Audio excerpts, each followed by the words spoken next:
is Derek Laird, and this is my wife, Emily Laird. We're beekeepers here in West Tennessee, and we currently have 19 beehives on our apiary. So I got into beekeeping when I was about 12 years old. We lived on a Christmas tree farm in Michigan, and my dad just decided to do it as a hobby. We got a couple hives, and we went out there and just kind of learned as we went. You know, we had trial and error. There was a couple of times we went out there and, you know, just dead bees all in the front, and we're kind of like, okay, let's figure out what we're doing here. And from there, we grew our hives, and my dad has a bee business in Michigan with over 100 hives. And when I came to Tennessee, I met my husband, and he was very interested in the situation, so I told him, you know, kind of how to go about doing it, and we've just invested everything we've had in the last 4 years to grow our business to what it is now. So what makes our honey so raw and nutritious is that whenever we extract the honey from the beehive, all we do is gently filter it, and all it does is get the cappings and grass and other parts inside the honey that maybe the consumer doesn't want in there, and it still contains all the pollen and nutrients that comes with the honey that helps to keep you healthy. Honey is tremendous for relieving allergy symptoms. It's got all your antibodies. It helps to relieve like migraine headaches. It helps with sore throats especially. Helps with digestive issues. It's got all your vitamins, minerals, and nutrients in there. So it's really going to help you out as far as keeping you healthy and keeping you be able to sustain, you know, your daily,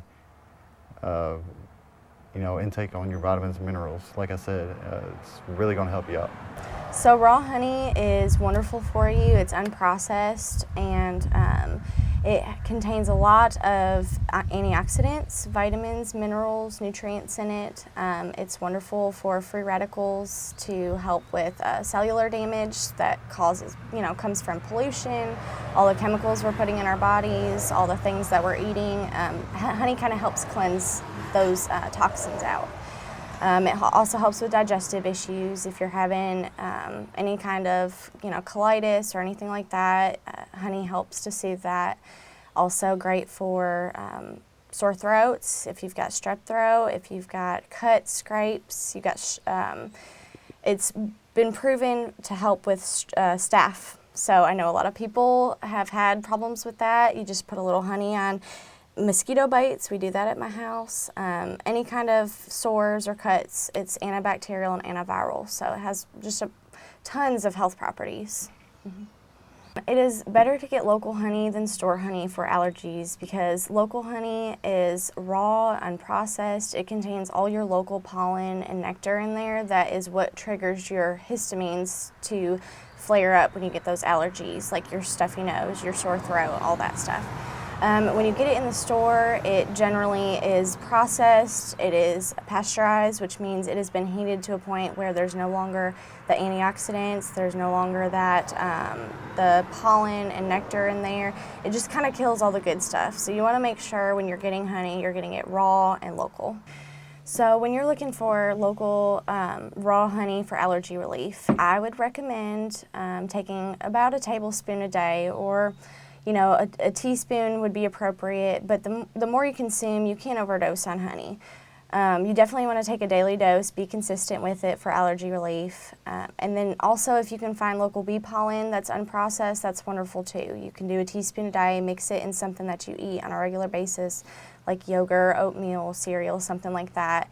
And that's really the ticket for allergy relief. Comes straight from the flowers, plants, and trees, and it is more potent than the raw honey. So definitely the pollen's wonderful. It's super easy to consume, and some of our customers really just love the taste by itself, so they'll just do a teaspoon a day like a supplement. Pollen is collected whenever honeybees go from plants to flowers and trees. They'll collect the pollen on their hind legs and bring it back to the beehive. Whenever they come back to the beehive, we put a special trap in our hives bi-weekly that allows us to collect the pollen. We collect it fresh, and all we do is put it in a bag for you. You take it every day. You can put it in oatmeal, yogurt, cereal, smoothies if you like to. You take it every day. It really helps with the allergies, helps with migraine headaches, and delivering oxygen to your red blood cells. So therefore it helps with like blood pressure, cholesterol, things like that. And like I said, it has all your vitamins, minerals, and nutrients. So a lot of people's lacking, nutritionally wise as far as getting their daily nutritional intake. So it helps you a lot with getting those vitamins and minerals, and taking it every day, you're going to see an increase in energy, just overall health. And it's like I said, it's gathered in our area, so if you take it locally, just like the honey, then it's going to help you out tremendously. Tennessee is a major crop state. You know, we produce soybeans, corn, tobacco, wheat. You know, we have a lot going on for us. And to ban, you know, what's really helping us eradicate these diseases and pests that are affecting our crops, you know, we have to do a lot more research on, you know, different ways we can effectively take care of those problems, you know, before we completely ban these neonicotinoids that are causing such a bad problem with our beehives. You know, it's one thing that we're just going to have to shed more light on, do some more research, you know, and find alternative ways to help our crops as well as our honeybees. A lot of factors for our honeybees, you know, you hear a lot about colony collapse and the decline of the bee population. One of the major things we have here in the South is a varroa mite, and what it is a mite that is inside the bee cells. Whenever the bees hatch, the mite is already attached to the bee, and it pretty much just drains them, you know, allows them not to be able to work properly, allows them not to be able to go out and gather nectar and honey and pollen and bring all this stuff back to the hive, which is crucial. A lot of people have heard about these neonics, which is a chemical that farmers are using to protect their crops from pesticides. These neonics are getting inside the exoskeleton of the honeybee and basically chemically confusing them. So they're not remembering how to get back to their hive, they're not remembering how to feed themselves. And so that's why we're not finding a large amount of dead bees anywhere. They're just kind of disappearing. And that's a very important issue because 1/3 of our food comes from honeybees, and if they're dying out, then we're going to have a problem feeding ourselves.